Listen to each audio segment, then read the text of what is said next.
अस्सलाम वालेकुम everyone, welcome to लॉविट्स। आज हम डिस्कस करेंगे अमेरिकन फेडरलिज्म को। तो बेसिकली हमें पता होना चाहिए कि फेडरलिज्म है क्या। तो फेडरलिज्म जो है वो एक फॉर्म ऑफ गवर्नमेंट है, जिस तरह से दूसरी भी फॉर्म्स ऑफ गवर्नमेंट है, उसमें यूनिटरी भी है, कन्फेडरेशन भी है। इसी तरह फेडरलिज्म भी एक फॉर्म ऑफ गवर्नमेंट है जो किसी भी स्टेट में होती है।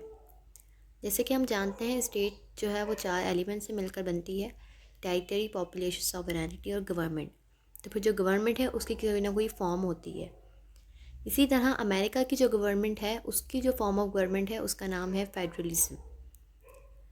हिस्टोरिकली हम पर्सपेक्टिव देख लेते हैं, लेकिन उससे पहले मैं आपको बताती चलूँ कि फेडरलिज्म होता क्या है। तो वो ये है, फेडरलिज्म वो गवर्नमेंट होती है जहाँ पर पावर जो है वो 2 हिस्सों में डिवाइड होती है: नेशनल गवर्नमेंट एंड इट्स सब यूनिट्स। अब वो जो सब यूनिट्स है वो उसके प्रोविंसेस भी हो सकते हैं या स्टेट्स भी हो सकते हैं।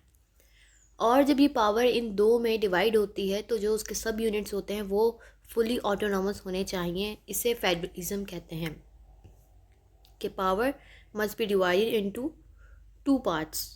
एक तो जो नेशनल गवर्नमेंट है और सेकेंडली उसकी प्रोविंशियल गवर्नमेंट या स्टेट गवर्नमेंट भी उसे कह सकते हैं। वो फिर हर स्टेट की अलग-अलग होती है। जैसे कि यूएसए में है कि नेशनल गवर्नमेंट है जिसे फेडरल गवर्नमेंट भी कहते हैं, और उसके साथ उसकी स्टेट गवर्नमेंट से सब यूनिट्स, और वो फुली ऑटोनॉमस है। तो वहाँ पर जो ये फेडरलिज्म है वो मुकम्मल है। जबकि पाकिस्तान में भी फेडरल स्टेट है, लेकिन मुकम्मल एक फेडरल स्टेट नहीं कह सकते, अब हो गया है आफ्टर द 18 अमेंडमेंट। लेकिन उससे पहले तो बिल्कुल भी फेडरलिज्म था ही नहीं, क्योंकि फेडरलिज्म कहता है कि जब पावर 2 हिस्सों में अगर डिवाइड होगी तो जो उसके सब यूनिट्स होंगे वो मुकम्मल तौर पर ऑटोनॉमस होने चाहिए, ख़ुद मुख्तियार होने चाहिए, उसमें फेडरल की कोई भी मुदाखलत ना हो। तो इसी तरह यहाँ पर अमेरिका में जो फेडरलिज्म है वो इस तरह का है कि पावर जो है वो जो फेडरल गवर्नमेंट और स्टेट गवर्नमेंट के दरमियान डिवाइडेड है, और जो स्टेट गवर्नमेंट है मुकम्मल तौर पर ऑटोनॉमस है। तो यहाँ पर अमेरिका में फेडरलिज्म कैसे आया, हिस्टोरिकली अगर इसका पर्सपेक्टिव देखें तो हमने जैसे कि पहले अमेरिका की हिस्ट्री में पढ़ा था कि अमेरिका किस तरीके से बना, यूनाइटेड स्टेट्स ऑफ अमेरिका।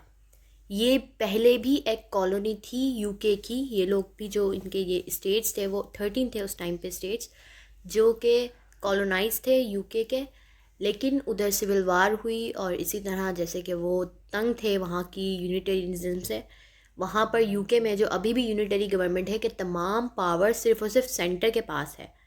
तो जो भी उनकी सब यूनिट्स हैं उन्हें सिर्फ़ और सिर्फ डेलीगेटेड पावर्स दी जाती थी, मुकम्मल इख्तियारात सेंटर के पास होते थे। तो इसी तरह जो ये उस टाइम पे स्टेट्स थे कॉलोनाइज जो थे, उनमें सिविल वार हुई, और उनका यही एक था मेन पॉइंट कि हम अलहदा हों और हमारे इस पर कोई भी हुकूमत ना करे। वो इस बात से तंग थे कि जिस तरह से यूके में उनके ऊपर मुकम्मल तौर पर हुकूमत की जाए थी, उनके पास कुछ राइट्स नहीं थे। इसीलिए उनका मकसद था कि हम जो है अगर अलहदा हुए हैं तो हमारे ऊपर कोई मुकम्मल तौर पर जो है वो पावर ना रख सके। तो इसीलिए वो अलहदा हुए, और उनको ये बात जो है यूनिटरी गवर्नमेंट तो बिल्कुल भी नहीं चाहिए थी, क्योंकि यूनिटरी सिस्टम जो है वो गवर्नमेंट का उसमें यही होता है कि सेंटर के पास तमाम पावर्स होती हैं, जो उसके सब यूनिट्स होते हैं उसके पास सिर्फ और सिर्फ डेलीगेटेड पावर्स होते हैं। इसका मतलब सेंटर जब चाहे वो पावर्स उनसे ले सकता है। ठीक है। इसके बरक्स जब ये 13 स्टेट्स मिलकर इन्होंने कॉन्फेडरेशन बनाई, तो फिर जो आर्टिकल्स ऑफ कॉन्फेडरेशन बनाया उसमें भी बहुत सारे मसाइल इनको पेश आए, क्योंकि जो आर्टिकल ऑफ कॉन्फेडरेशन थे उसमें सेंटर बहुत ज़्यादा वीक हो जाती है। यूनिटरी और कन्फेडरेशन दोनों के अपोजिट है। यूनिटरी गवर्नमेंट में ये होता है कि जो उसकी सेंटर होती है वो बिल्कुल स्ट्रॉन्ग होती है, जबकि कन्फेडरेशन में सेंटर जो है वो बिल्कुल वीक होती है। इसीलिए जब यूनिटेरियनिज्म से ये लोग निकले, जब यूके से इन्होंने आज़ादी हासिल की, तो जब कन्फेडरेशन बनाया, लेकिन कन्फेडरेशन बनाने में भी उन 13 स्टेट में जो कन्फेडरेशन बनाया उनको ख़तरे थे बहुत सारे कि आगे भी उन पर कोई भी काबिज़ हो सकता था, क्योंकि उनकी सेंटर जो है वो ही बहुत ज़्यादा कमज़ोर थी।